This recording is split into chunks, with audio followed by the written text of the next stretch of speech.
صاحب تویز لینے آ گئے میرے پاس، پونا گھنٹہ انہوں نے اپنی بپتا سنائی، بڑا پریشان ہوں، بڑی تکلیف ہے، بھائی بھی لوٹ کے کھا گئے، بھتیجوں نے بھی ظلم کیے، پھر سسرال والوں نے بھی بڑا ستایا، فلانے نے بھی اس طرح کیا، دوست یار بھی سارے، بڑا پلج گیا، ایسا تویز دیں کہ موج لگ جائے، فٹافٹ کریں۔ اتنی دیر میں عصر کا وقت ہو گیا، میں نے کہا آپ نے بات بڑی لمبی کر دی، تو آپ اس طرح کریں کہ نماز پڑھتے ہیں، نماز کے بعد تویز دیتا ہوں۔ میں اٹھ کے مسجد میں گیا، اور نماز کے بعد جب میں لوٹا تو وہ صاحب ہاتھ میں سگریٹ لیے نا، ہاتھ میں سگریٹ لیے مسجد کی دیوار کے ساتھ ٹہل رہے تھے، دیوار کے ساتھ ٹہل رہے تھے۔ تو میں نے، مجھ سے کہنے لگے جی وہ تویز دے دیں، تو میں نے کہا نماز کیوں نہیں پڑھی، کیوں نہیں پڑھی؟ کہنے لگا جی انشاءاللہ شروع کرتا ہوں۔ میں نے کہا نہیں، آپ کے لیے تویز ہے ہی کوئی نہیں، کیسے تویز اثر کرے گا؟ من ترک صلاۃ متعمدا فقد کفر، حضور نے فرمایا جس نے جان بوجھ کے نماز چھوڑی اس نے تو رب کے رب ہونے کا انکار کیا ہے۔ آپ تو ڈھٹائی کے ساتھ کھڑے ہیں، نہیں میں نے پڑھنی، بہانا ہے۔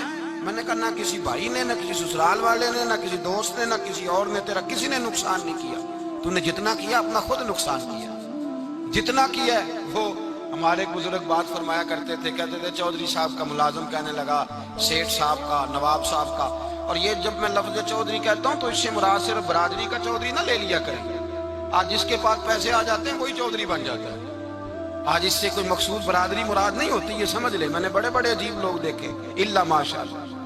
تو سیٹھ صاحب تھے، مالدار صاحب تھے، چودھری صاحب تھے، وہ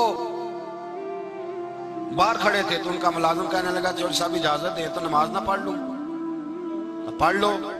اب وہ نماز پڑھنے گیا تو کبھی کبھی نا نماز میں دل لگ جاتا ہے، کبھی کبھی ایسا ہوتا ہے، آپ کو محسوس ہوا ہوگا کہ مسجد سے نکلنے کو دل نہیں کرتا، سجدے سے سر اٹھانے کو دل، بولیے دل نہیں کرتا، مجھے سوز دے، مجھے کسی شاعر نے، کبھی وہ بیٹھا تھا تخیل میں تو دو چار شعر کہہ دیے تھے، کبھی اس نے کہہ دیے تھے، اس نے کہا تھا مجھے سوز دے، مجھے ساز دے، اور نیم شب کا نیاز دے، دم سجدہ خود کو میں توڑ دوں، مجھے ایسا ذوق نماز دے، دم سجدہ خود کو ہی توڑ دوں، مجھے ایسا ذوق نماز دے۔ تو دل نہیں کرتا نکلنے کو مسجد سے۔ سیٹھ صاحب پریشان ہو گئے، باہر کھڑے ہیں، سودے کا دھیان رکھا ہوا ہے، باہر گاڑی کی بیل بجاتے رہے، کوئی نہ آیا۔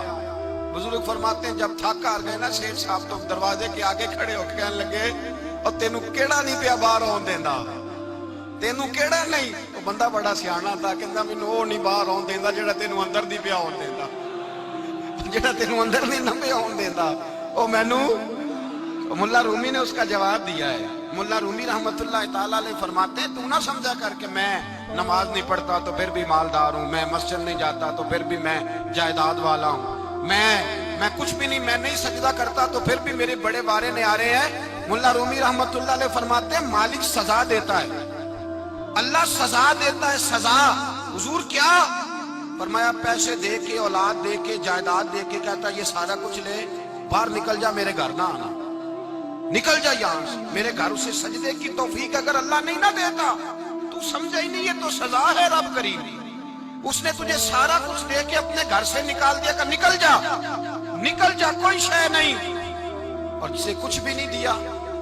حضرت بلال حبشی رضی اللہ تعالیٰ عنہ حضور آئے معراج سے واپس تو میرے مصطفیٰ کریم نے فرمایا بلال تو کون سا عمل کرتا ہے، کون سا عمل کرتا ہے کہ میں نے جنت میں تیرے چلنے کی آواز سنی ہے؟ تو حضرت بلال حبشی رضی اللہ تعالیٰ عنہ رو پڑے، کہنے لگے محبوبہ میرا کوئی عمل آپ کی آنکھوں سے اوجھل تو ہے نہیں، حضور بس ایک میرے اندر ہے بات جو میں نے پکی کی ہوئی ہے۔ محبوب نے فرمایا وہ کیا؟ عرض کی یا رسول اللہ میں جب بھی وضو کرتا ہوں 2 رکعت نفل ضرور پڑھتا ہوں، 2 رکعت۔ اور سن لے حضور نے کیا فرمایا، فرمایا تیرے ان 2 رکعتوں کی برکت سے جو تو وضو کے ساتھ پڑھتا ہے تو زمین پہ چلتا ہے پر تیرے چلنے کی آواز جنت میں بھی سنائی دیتی ہے۔